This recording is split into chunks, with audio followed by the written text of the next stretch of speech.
खुल जाएंगे सभी रास्ते, रुकावट से लड़ तो सही। खुल जाएंगे सभी रास्ते, रुकावट से लड़ तो सही। होगा साहिल पर तू, जरा जीत पर अड़ तो सही, जरा जीत पर अड़ तो सही। आज हम एक ऐसे योद्धा, क्रांतिकारी सेनापति और सम्राट की बात करने वाले हैं जिसके युद्ध कौशल का लोहा पूरी दुनिया ने माना। आज भी दुनिया भर के सैन्य अकादमी में उसके युद्ध कौशल का अध्ययन किया जाता है। वो कहता था, असंभव शब्द मूर्खों के शब्दावली में पाई जाती है। कहते हैं उसकी सेना इतनी तेज और फुर्तीली हुआ करती थी कि दुश्मन के अनुमान से पहले ही उस पर आक्रमण कर देती। उसने अपने पूरे जीवन काल में 60 युद्धों को लड़ा, जिसमें से सिर्फ 7 युद्धों में उसकी हार हुई। इसी बात से आप उसके युद्ध कौशल का अंदाजा लगा सकते हैं। हेलो बच्चों, मैं आदर्श मेहता स्वागत करता हूं आपका अनुभूति क्लासेस की ओर से संपूर्ण सामाजिक विज्ञान के इस डॉक्यूमेंट्री सीरीज में। आज के इस डॉक्यूमेंट्री सीरीज में हम इतिहास के चैप्टर 1 से नेपोलियन और उससे संबंधित सभी महत्वपूर्ण बिंदुओं को समझेंगे। नेपोलियन बोनापार्ट का जन्म 15 अगस्त 1769 ईस्वी को भूमध्य सागर में स्थित कोर्सिका द्वीप की राजधानी अजासियो में हुआ था। इसके पिता का नाम कार्लो बोनापार्ट था, जो पेशे से एक वकील थे, और इसकी माता का नाम लेटेजिया रोमालिनो बोनापार्ट था, जो एक गृहिणी थी। नेपोलियन कुल 8 भाई बहन थे, जिसमें 5 भाई और 3 बहनें शामिल थी। नेपोलियन 10 साल की उम्र में अपने बड़े भाई जोसेफ के साथ फ्रांस के पेरिस शहर में स्थित इकोले मिलिटेयर स्कूल से प्राथमिक शिक्षा प्राप्त करने चले गए। यहाँ पर उन्होंने फ्रांसीसी सीखी। दरअसल जोसेफ और नेपोलियन यहाँ छात्रवृत्ति की सहायता से पढ़ रहे थे। इस स्कूल में फ्रांस के कुलीन वर्ग के बच्चे पढ़ते थे, जो बहुत ज्यादा अमीर थे। क्योंकि नेपोलियन सामान्य परिवार से थे और शुरुआत में उन्हें फ्रांसीसी नहीं आती थी और उनकी कद काठी को लेकर सभी बच्चे उनका मजाक उड़ाते थे। पर उन्हें कहाँ अंदाजा था कि वो जिसका मजाक उड़ा रहे हैं वो न सिर्फ फ्रांस बल्कि पूरे यूरोप पर राज करने का जज्बा रखता है। पेरिस के इस स्कूल में नेपोलियन का कोई भी दोस्त नहीं बन पाया, बल्कि उसने किताबों से दोस्ती कर ली। गणित, भूगोल और इतिहास विषयों के साथ साथ उसे पेंटिंग करना बहुत पसंद था। पेरिस के इकोले मिलिटेयर स्कूल से प्राथमिक शिक्षा प्राप्त करने के बाद नेपोलियन ने इसी सैन्य अकादमी से 1785 में आर्टिलरी में स्नातक की उपाधि प्राप्त कर ली। उसके बाद वह फ्रांसीसी सेना के एक तोपखाने रेजिमेंट में सेकेंड लेफ्टिनेंट बन गया। इधर 1789 में फ्रांसीसी क्रांति हो जाती है। क्रांतिकारियों ने बुर्बो वंश के शासक लुई 16वां के निरंकुश शासन को उखाड़ फेंका। नेपोलियन ने भी इस क्रांति का समर्थन किया। 1792 में लुई 16वां को गिलोटिन पर चढ़ा दिया जाता है। इसके बाद फ्रांस की सत्ता नेशनल कन्वेंशन के द्वारा संभाल ली जाती है।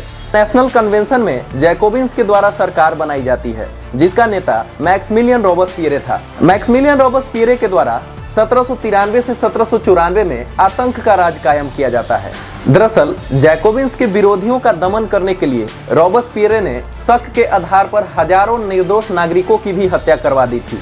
1794 ईस्वी में मैक्सिमिलियन रोबेस्पियरे को गिरफ्तार कर उसे गिलोटिन पर चढ़ा दिया जाता है। इसके बाद फ्रांस की सत्ता डायरेक्टरी के द्वारा संभाल ली जाती है। डायरेक्टरी 5 सदस्यीय सरकार थी, जिसे एक वर्ष बारी बारी से शासन चलाना था। बाद में 1799 में नेपोलियन ने डायरेक्टरी के शासन का अंत करके प्रथम काउंसिल के रूप में फ्रांस में शासन करना शुरू किया। नेपोलियन को पहली सफलता तब मिली जब इसे पेरिस में 1795 ईस्वी को क्रांतिकारियों के नई सरकार इसके विरुद्ध चल रहे विद्रोह को दबाने के लिए पेरिस भेजा गया।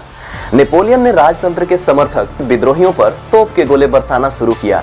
इस हमले में 1400 विद्रोही मारे जाने के बाद बचे हुए विद्रोही वहां से भाग खड़े हुए। इस सफलता के बाद नेपोलियन को काफी प्रसिद्धि मिली और नई सरकार ने नेपोलियन को संरक्षण दिया। 9 मार्च 1796 ईस्वी को नेपोलियन ने मार्टिनिक की 32 वर्षीय विधवा मैरी जोसेफ से शादी कर ली, जिसे नेपोलियन प्यार से जोसेफिन कहता था। जोसेफिन के पहले विवाह से 2 बच्चे थे, यूजीन और हॉटेस। शादी के 2 दिन बाद ही नेपोलियन इटली के लिए रवाना हो जाता है, जहां उसे नीस में पहुंचकर फ्रांसीसी सेना का कमान संभालने के लिए भेजा गया था। 27 मार्च 1796 में वह नीस पहुंचकर फ्रांसीसी सेना का कमान संभाल लेता है। यहाँ पर कई महीने से फ्रांसीसी सेना इटली से ऑस्ट्रिया को भगाने का प्रयास कर रही थी, पर अभी तक कोई सफलता हाथ नहीं लगी थी। लगातार युद्ध लड़ने से और आवश्यक राशन के अभाव से सेना बदहाल हो चुकी थी। ऐसे सेना को लेकर युद्ध लड़ना मौत को दावत देने से कम नहीं था।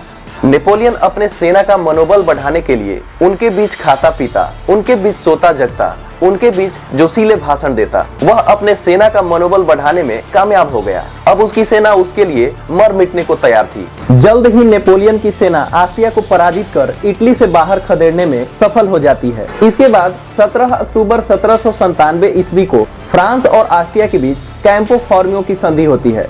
जिसके तहत ऑस्ट्रिया इटली के अधिकांश क्षेत्रों को फ्रांस को दे देता है।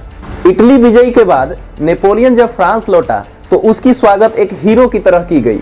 नेपोलियन की लोकप्रियता अब सिर्फ फ्रांस में ही नहीं बल्कि पूरे यूरोप में बढ़ रही थी। 1799 आते आते नेपोलियन ने अधिकांश इटली के क्षेत्रों को जीत लिया था और इटली को संगठित कर शासन चलाने के लिए कई गणराज्य जैसे लोम्बार्डी, लिगोरियन और सिसलेपाइन की स्थापना की। आगे चलकर इटली के एकीकरण का मार्ग यहीं से प्रशस्त होता है। इटली अभियान के सफलता के बाद नेपोलियन बोनापार्ट फ्रांस में बहुत ज्यादा लोकप्रिय हो गया। फ्रांसीसी जनता की अपेक्षाएं नेपोलियन से बहुत ज्यादा बढ़ने लगी थी। इधर डायरेक्टरी के शासन में गरीबी, भूखमरी और भ्रष्टाचार जैसी समस्या व्यापक तौर पर बढ़ रही थी। इसी का फायदा उठाते हुए नेपोलियन ने तख्ता पलट कर दिया और प्रथम काउंसिल के रूप में फ्रांस के सत्ता पर अधिकार कर लिया। इसके बाद 21 मार्च 1804 ईस्वी को नेपोलियन ने पूरे फ्रांस में नागरिक संहिता लागू किया, जिसे हम आमतौर पर नेपोलियन संहिता के नाम से भी जानते हैं। नेपोलियन संहिता के द्वारा कई सुधार किए गए, जैसे प्रथम और द्वितीय स्टेट के लोगों को जन्म से मिलने वाले विशेषाधिकार को समाप्त करके कानून के समक्ष समानता का सिद्धांत अपनाया गया। सामंती व्यवस्था को समाप्त करके नागरिकों के संपत्ति संबंधित अधिकारों को सुरक्षित किया गया। किसानों को भू दासत्व से मुक्ति मिली और वे सामंती कर चुकाने से बच गए। प्रशासनिक नियुक्तियों में विशेषाधिकार के स्थान पर योग्यता को आधार बनाया गया। यातायात और संचार व्यवस्था में सुधार लाने का प्रयास किया गया। समान शुल्क, समान मापतौल और एक समान मुद्रा प्रणाली लागू किया गया, जिससे वाणिज्य, व्यापार और उद्योग धंधों का तेजी से विकास हुआ। इन सब सुधारों के कारण फ्रांस अधिकृत राज्यों में नई आशा जागी और पूरे यूरोप में तानाशाही के विरुद्ध आवाजें उठने लगी और राष्ट्रवाद का तेजी से विकास हुआ। 1807 आते आते नेपोलियन यूरोप के अधिकांश क्षेत्रों पर कब्जा कर चुका था। 17 मई 1804 ईस्वी को नेपोलियन बोनापार्ट खुद को नेपोलियन प्रथम के नाम से फ्रांस का सम्राट घोषित कर देता है। फ्रांस के सम्राट बनने के बाद भी नेपोलियन की महत्वाकांक्षाएं समाप्त नहीं हुई। वह लगातार कई युद्ध लड़ा और अपने दुश्मनों को परास्त भी किया। सन 1812 ईस्वी में नेपोलियन अपने 6 लाख सेना के साथ रूस पर आक्रमण कर देता है, जो इसके पतन का सबसे बड़ा कारण बना। दरअसल रूस के सम्राट जार अलेक्जेंडर को जैसे ही इस आक्रमण की सूचना मिली, उसने एक सैन्य योजना बनाई, जिसके तहत रूस के सीमावर्ती गांव, कस्बों और शहरों को खाली करवा दिया गया और वहां के फसलों में आग लगवा दी गई, ताकि नेपोलियन की सेना को खाद्यान्न की आपूर्ति न मिल सके। इस सैन्य योजना के तहत रूसी सेना पीछे हटती गई और नेपोलियन की सेना लगातार तेजी से मास्को की ओर बढ़ने लगी।